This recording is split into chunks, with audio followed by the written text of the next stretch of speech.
Saudações, pessoal, vamos para o nosso quarto vídeo. A princípio falando um pouquinho sobre o cenário e que pelo meu planejamento é para ser o último vídeo dessa parte introdutória falando mais de regras e de sistemas. O meu plano é que o próximo vídeo já seja do jogo em si. Então, falando um pouco do cenário, né, eu acabei, digamos, criando como se fosse um cenário próprio, para variar, né? Além da gente mexer nas regras, utilizar a versão caseira, eu tentei fazer nessa minha fase de testes um cenário próprio para meio que não precisar perder mais tempo aprendendo sobre algum conjunto de regras, né, sobre algum ou outro cenário já existente. Então, claro, a gente está cheio de opção, né, que nem tem o Tormenta, por exemplo, ou algum cenário do próprio Savage Worlds também, como o Deadlands, o Weird Wars, mas eu optei por usar um generiquinho mesmo que eu fiz rapidinho para meio que ajustar. De maneira geral, então, qual que é o meu plano?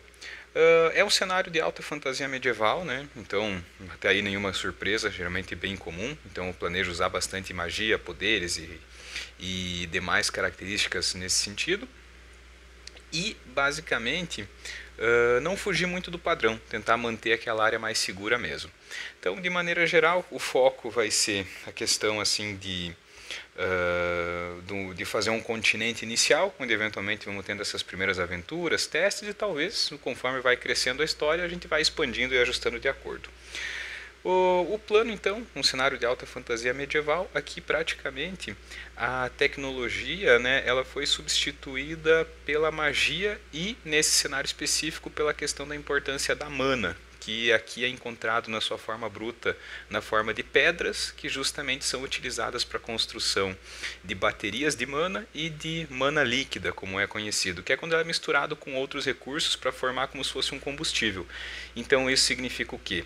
A gente não tem praticamente sistemas eletrônicos mais detalhados, então a gente não vai ter celular, não vai ter televisores, computadores, mas a gente vai ter praticamente opções de utilizar aviões, opção para utilizar, assim, digamos, carros, navios e outros equipamentos que eu não queria deixar de fora, já que eu pretendo usar eles em algumas regras, mas de maneira geral sem tanta facilidade de tecnologia. Então, como eu falei, as pedras de mana representam um recurso fundamental do cenário. Muitos aventureiros acabam se virando exploradores desse recurso porque se tornou uma maneira prática de ganhar a vida ali também. De maneira geral, as pedras de mana trouxeram muita facilidade, mas elas também são um motivo que ocasionaram os problemas no mundo ali também. Então, apesar de resolver a crise energética, praticamente a influência dessa energia mística da magia acabou criando muitos portais de acesso para outros mundos, que trouxeram alguns visitantes, alguns que se estabeleceram pacificamente. Então, o plano é colocar raças diferentes, como anões, elfos, não jogar apenas com humanos, mas também outras criaturas assim mais vilanescas, né? O vampiro, aquela múmia, aquele morto-vivo e outros dragões mais egoístas e situações nesse sentido. De maneira geral, né, então, assim como a sociedade aprendeu a utilizar a magia como uma ferramenta, também acontece da magia usar algumas pessoas como ferramenta. Aí que entram os desmortos, que eu citei no outro vídeo ali também, que eu achei um elemento interessante para a gente colocar, que eu meio que peguei emprestado do Deadlands, que eu achei muito legal aquela questão da possibilidade de um personagem, geralmente um carta selvagem, ao ser morto, eventualmente voltar como um cadáver com um objetivo ainda incompleto para resolver. Então, por isso que eu falei que o baralho de grupos, o de borda verde escura, ele tem essa opção de, caso o personagem seja sorteado para voltar, ele não necessariamente escolhe como ele volta. Ele pode voltar como uma criatura mais poderosa, ele pode voltar como um zumbi, um esqueleto irracional, uma forma mais simples. Então é um elemento legal do cenário que eu pretendo colocar ali também.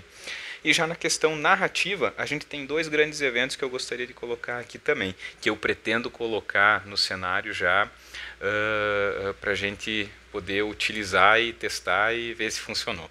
O primeiro deles é mais narrativo mesmo, né, que diz respeito à questão da Grande Guerra da Magia, que aconteceu o quê? Baseado no mapa, né, que eu fiz aqui no Incarnate, deixa eu abrir ele aqui então. O Incarnate é aquele aplicativo para desenhar mapas, né? Até sugiro vocês derem uma olhada. Mesmo a versão gratuita ela já tem várias opções, então é bem interessante para a gente ver. Eu chamei apenas de Novo Mundo e fiz esse mapinha aqui para a gente ter um pontapé inicial. Então bem simples, praticamente 4 regiões, norte, sul, leste, oeste, e a área central ali que representa onde caiu o grande meteoro que acredita-se que trouxe as pedras de mana.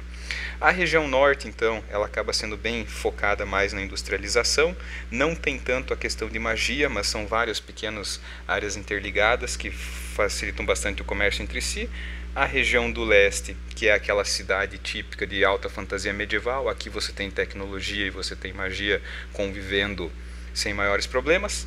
A região oeste, que é como se fosse aquela região bem rural parada no tempo, então o foco aqui seriam casas mais simples, praticamente porque eles não abraçaram a magia e também não se adequaram tão bem à tecnologia existente, então é aquela sociedade bem rural mesmo.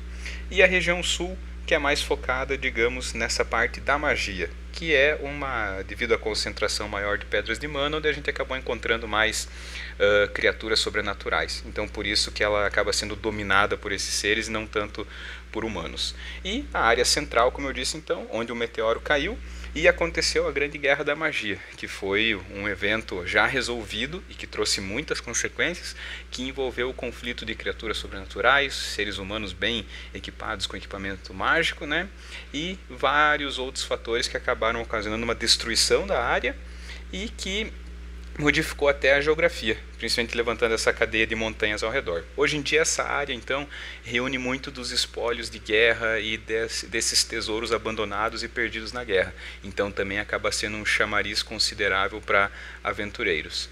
Dizem também que essa área é muito utilizada como prisão, já que a própria cadeia de montanhas ajuda a evitar que cidadãos indesejáveis acabem saindo desses limites. Então a gente tem 2 cidadezinhas próximas que são as áreas onde as montanhas acabam sendo mais assim amigáveis e mais fáceis de sair dessa área. Mas claro, isso vai ser desenvolvido no decorrer do jogo então. Então esse seria um dos tópicos ali que eu queria mencionar.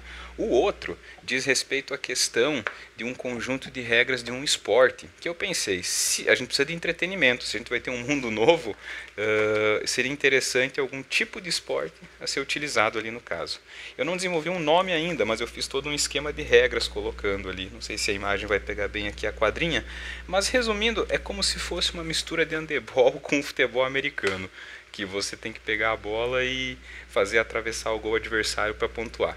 Eu pretendo colocar isso em alguma aventura ou nos deixar como pano de fundo, até porque um dos personagens que eu criei tem esse histórico a classe, né, de atleta, então já associei até com essa questão da participação no esporte.